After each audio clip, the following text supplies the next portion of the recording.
Halo guys, dalam video kali ini saya akan membahas tentang tutorial cara membuat box plot pada aplikasi software SPSS. Sebelum mengetahui cara membuat box plot pada aplikasi software SPSS, ada baiknya kita sudah tahu apa itu box plot. Nah, box plot atau diagram kotak merupakan ringkasan distribusi sampel yang disajikan secara grafis yang bisa menggambarkan bentuk distribusi data atau skewness, ukuran tendensi sentral, dan ukuran penyebaran atau keragaman data pengamatan. Dan juga, box plot adalah salah satu cara untuk menggambarkan secara grafik dari 5 ringkasan data yang terdiri dari nilai minimum atau nilai observasi terkecil, Q1 atau kuartil pertama yang memotong 25% dari data terendah, Q2 atau median yaitu nilai pertengahan, Q3 atau kuartil ketiga yang memotong 25% dari data tertinggi, dan nilai maksimum yaitu nilai observasi terbesar. Box plot berfungsi untuk menyajikan informasi tentang ukuran pemusatan, distribusi, dan deteksi outlier. Selain itu, box plot juga mampu meringkas informasi mengenai nilai data ke dalam satu gambar sehingga dapat dengan cepat diamati kondisinya. Berikut adalah bagian-bagian dari box plot. Terdiri dari lower fence, merupakan garis akhir atau batas bawah suatu box plot. Upper fence merupakan garis akhir atau batas atas suatu box plot.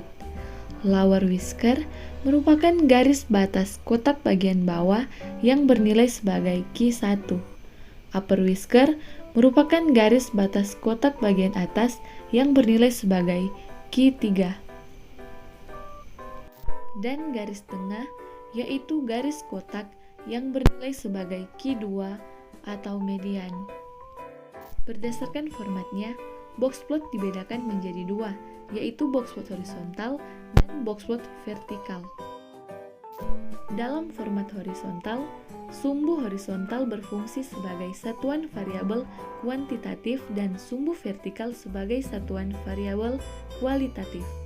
Sedangkan dalam format vertikal, sumbu vertikal berfungsi sebagai satuan variabel kuantitatif dan sumbu horizontal sebagai satuan variabel kualitatif. Dalam penggunaannya, box plot vertikal paling umum digunakan.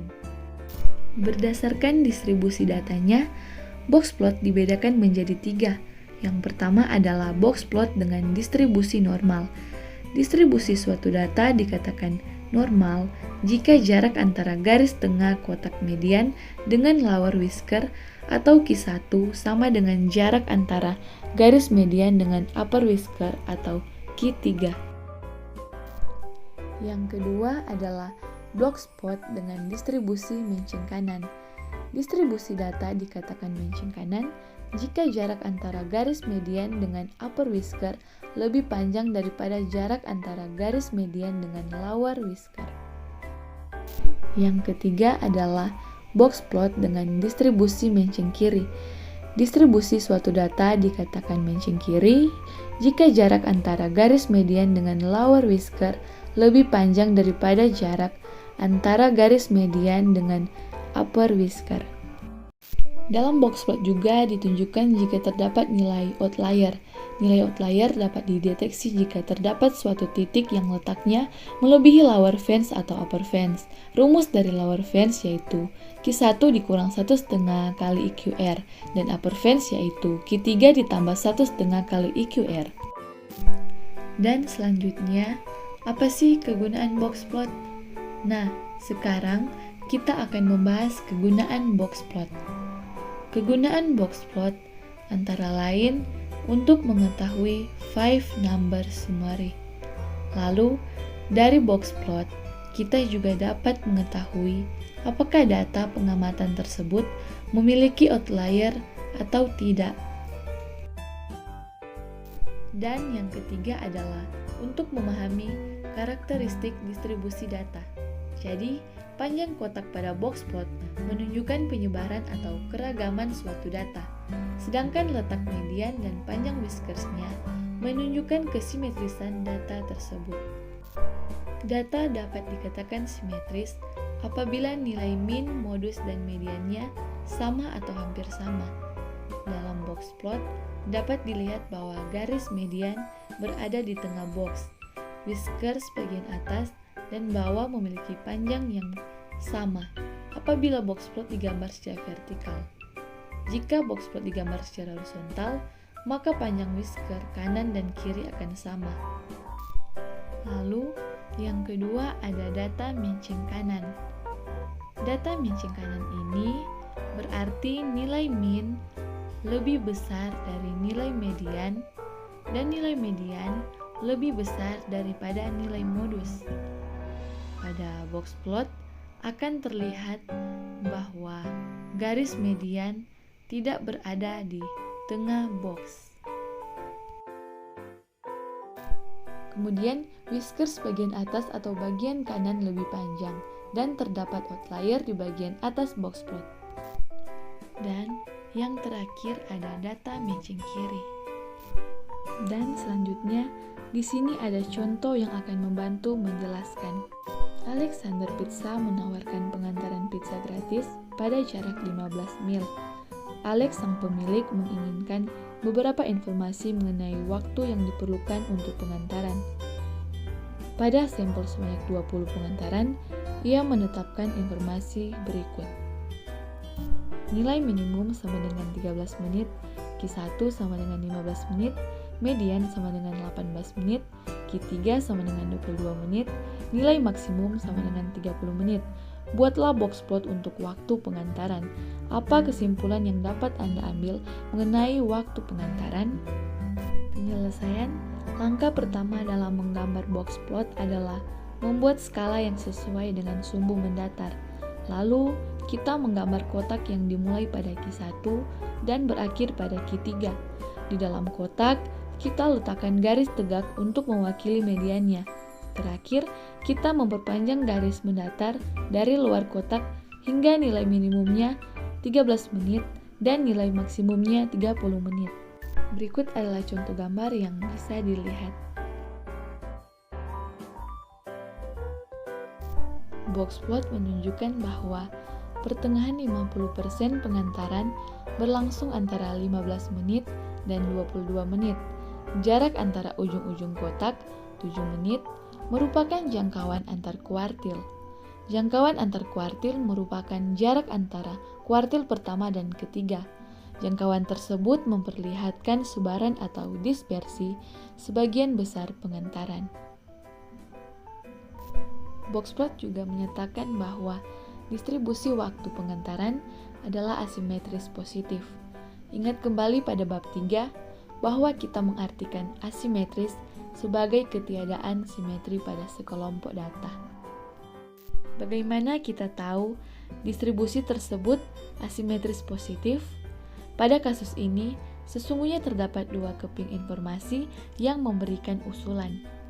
Pertama, garis putus-putus di sebelah kanan kotak dari 22 menit atau Q3 hingga waktu maksimum 30 menit lebih panjang dari garis putus-putus dari sebelah kiri 15 menit atau Q1 hingga nilai minimum 13 menit. Dengan kata lain, 25% data yang lebih besar dari kuartil ketiga lebih tersebar dibandingkan 25% yang kurang dari kuartil pertamanya. Indikasi asimetris positif berarti bahwa median tidak berada di tengah kotak. Jarak dari kuartil pertama ke median lebih kecil dibandingkan jarak dari median ke kuartil ketiga. Kita tahu bahwa jumlah waktu pengantaran antara 15 menit dan 18 menit sama dengan jumlah waktu pengantaran antara 18 menit dan 22 menit. Sekarang, saya akan menunjukkan cara membuat box plot pada aplikasi software SPSS. Langsung saja kita masuk dengan tutorial cara membuat box plot pada aplikasi software SPSS. Perlu teman-teman ketahui, pada aplikasi SPSS, kita dapat membuat box plot dengan dua cara, yaitu yang pertama dengan fitur Export pada Descriptive Statistik. Kemudian yang kedua dengan fitur Chart Blogger Hal yang pertama akan kita buat terlebih dahulu, yaitu dengan cara fitur explore, tanpa mempertimbangkan kategori tertentu. Hal yang pertama, kita menyiapkan data yang ingin kita buat box plotnya. Di sini, saya sudah menyiapkan data dari hasil tinggi badan masing-masing mahasiswa tiap-tiap kelas. Datanya sebagai berikut.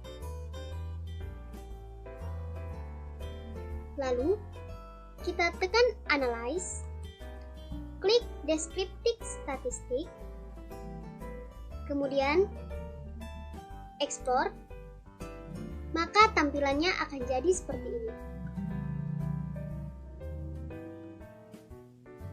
Pada bagian Explore, kita pilih tinggi badan sebagai dependent needs. Kalau sudah seperti ini, kita tekan OK. Kita pilih box plot, maka box plot telah jadi dan beginilah tampilannya.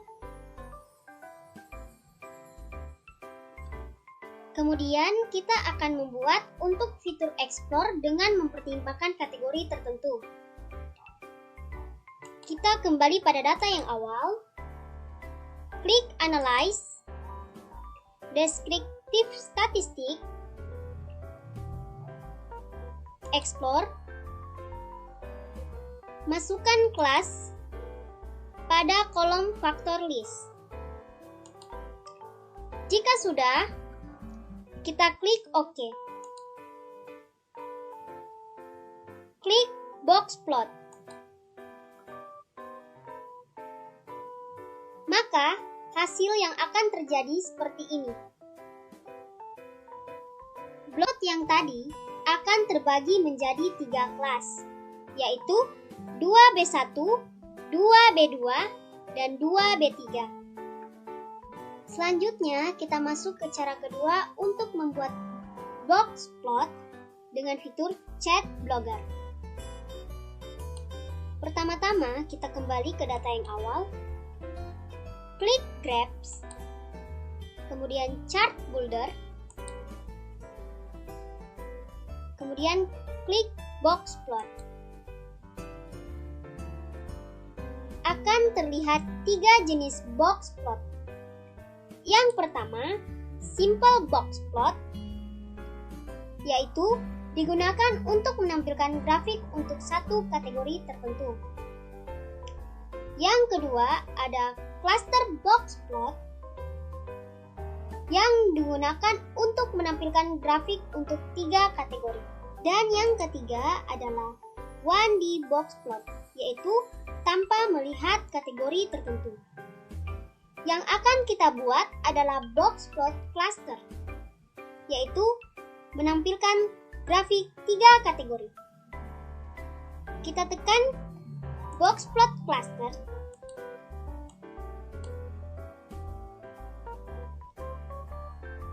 pilih tinggi badan untuk sumbu Y, kelas untuk sumbu X, dan jenis kelamin untuk cluster on X.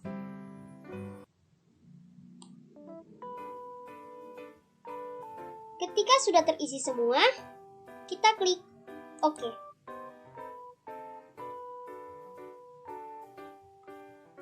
Maka hasilnya akan jadi seperti ini. Begitulah tutorial cara membuat box plot dengan 2 cara, yaitu fitur Explore dan fitur Chat Blogger pada aplikasi software SPSS. Oke teman-teman, cukup sekian pembahasan kita mengenai box plot dan cara mengolah data menggunakan software SPSS. Jika ada kesalahan, koreksi, atau masukan, silakan cantumkan ke dalam kolom komentar. Jangan lupa like, comment, and subscribe.